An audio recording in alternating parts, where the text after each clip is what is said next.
Brëma mirë se erdhët në Shqip në Detare Televizion, pamet që sapo pat ishin të një nga ngjarjeve më të bukura të këtij viti, edhe uroj të vazhdoj vitin tjetër dhe gjatë. Ishte pjesë nga ceremonia e mirënjohjes për mësuesit të cilët u vlerësuan me çmim dhe ishin pjesë e listës fituesve të Fondacionit Mirash Ivanaj.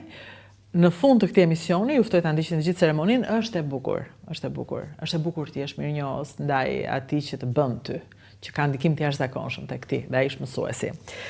Jam shumë e kënaqur që kam të ftuar Mimi Kotorin, që është drejtuese e Fondacionit Mirash Ivanaj. Mirë se erdhe Mimi me gjithë energjinë tënde. Përshëndetje, shumë faleminderit për ftesën, për mbështetjen edhe për pranimin gjithmonë.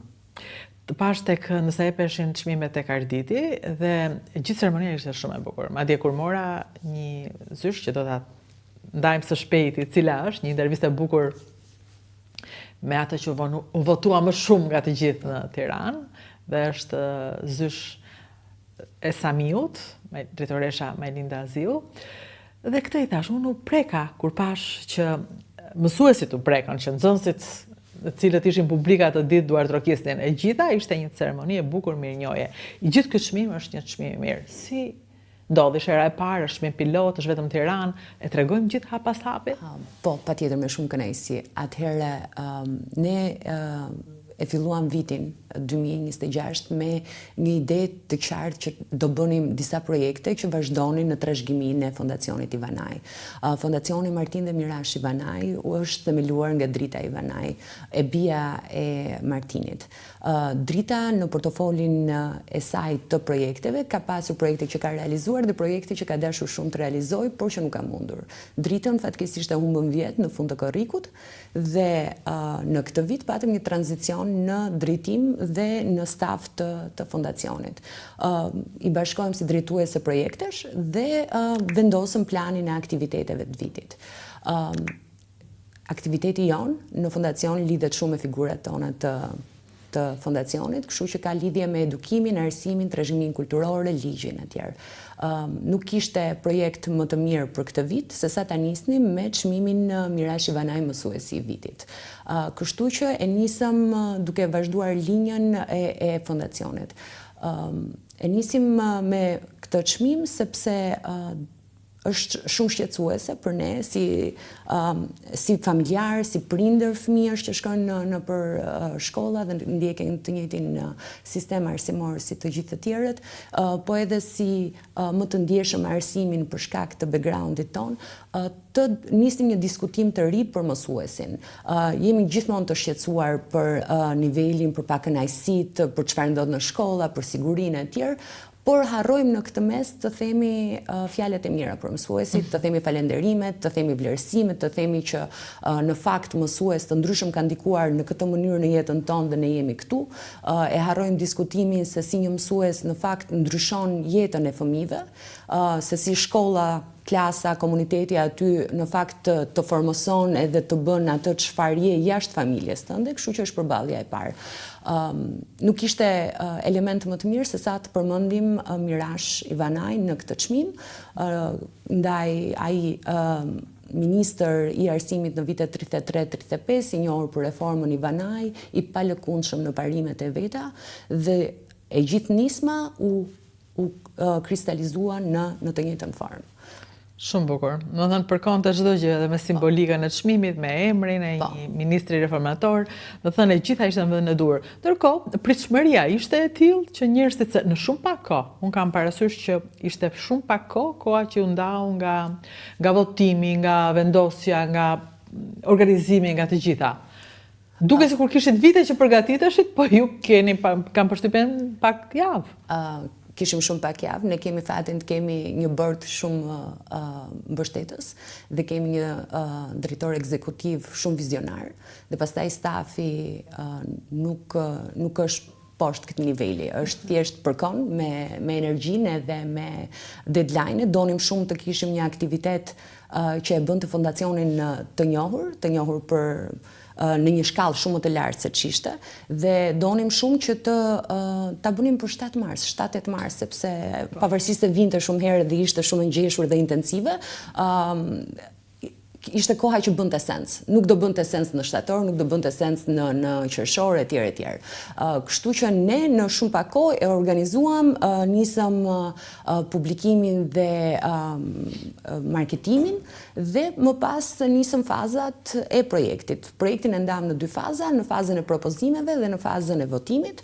Ja, më ndihmore gjë, ndërkohë të kem të gjitha fotografitë, edhe pse ne kemi dhënë her pas here. Ky ka qenë një projekt që i kam kushtuar një vëmendje të veçantë në dritare për shkak të se ndajmë të njëjtën ide për mësuesit. Ne kemi nevojë të jemi mirënjohës dhe ka qenë kënaqësi e veçantë që ky ishte edhe projekti i ditës dhe momenti i ditës në atë 8 mars funksionoi, po s'ka që se mësuese ishin kryesisht të gjithë përveç njërit profesor kujtimit. Atëherë ne në fazën e parë kishim fazën e propozimeve. Në qendër të projektit ishte figura e mësuesit dhe komuniteti. Donim shumë që të përfshihej komuniteti sepse në diskutimet paraprake se si do e vlerësojmë mësuesit, elementi më i rëndësishëm ishin njerëzit. Njerëzit që kanë çuar fëmijët, që kanë qenë vetë nxënës, që kanë kolegë etj, që kanë funksione dhe pozicione të ndryshme, sepse çmimi i mirënjohjes nuk vendoset nga dikush. Duhet të vijë nga shumë persona. Kështu që ju keni vendosur këtu 4644 propozime. Këto janë propozime unike. Po, shumë e bukur edhe vizualisht. Po.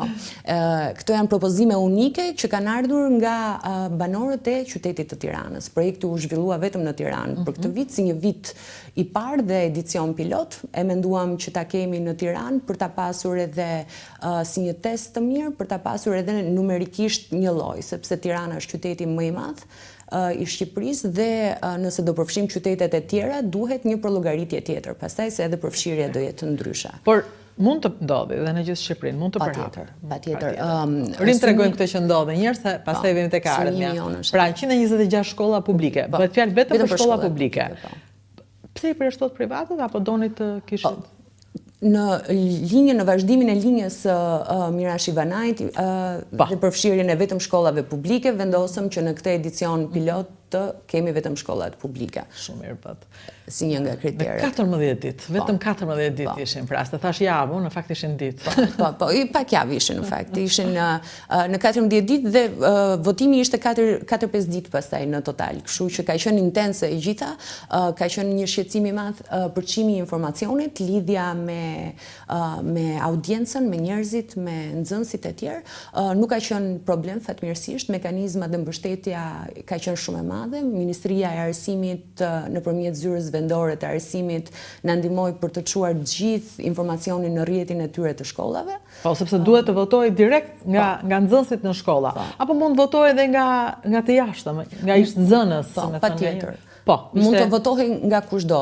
Mund të futeshe në faqen tonë të website-it ivanejfoundation.org dhe aty kishte një tab specifik vetëm me çmimin Mirash Ivanaj. Dhe ishte një formular ku njerëzit regjistroheshin, plotësonin dhe ose më saktë shkruanin mësuesin e tyre të preferuar, shkruanin motivacionin se pse po e propozonin dhe kjo ishte një nga elementet më të bukura në fakt, se i shikon që ka shkrimet të gjata edhe shumë emocionale për secilin nga mësues. Do më thënë morën kohë për ta bërë këtë. Po. Shumë e bukur. Të gjithë këto 4644 kanë pasur një letër të shkurtër ose të gjatë që arsyetojnë ose përshkruajnë motivacionin se pse i zgjodhen këto mësues. Shumë e bukur. Dhe për kaq pak kohë, pra të gjitha erdhën u votuan sa në total, sa ishte numri të gjithëve? Në fazë 18.000 vota ishin në fund fare. Në fund fare. Po. Për ta shpjeguar pak procesin, ne morëm propozimet fillestare, mësuesit që kishin propozimet më të shumta do kalonin në fazën e dytë. Për të qenë një mësues i propozuar kishte disa kritere, të cilat duhet të ndiqeshin nga njerëzit që i propozonin, që kishte të bënte me vitet e punës së tyre, pasjen një reputacioni shumë të mirë, mospasjen e notave në sjellje e tjerë dhe kush? Të mësuesve, që nuk duhet kishin pasur probleme e tjerë. Domethënë nuk mjaftonte që ti e pëlqen dikë, po duhet që ai njeri të kishte background, pëlqeshmëri publike. Dhe për më tepër zyra vendore e arsimit na ndihmoi edhe me kontrollin për secilin nga këto mësues që do kalonin në finale, nëse i plotësonin këto. Të këtyre që sapo tham. Po. Domethënë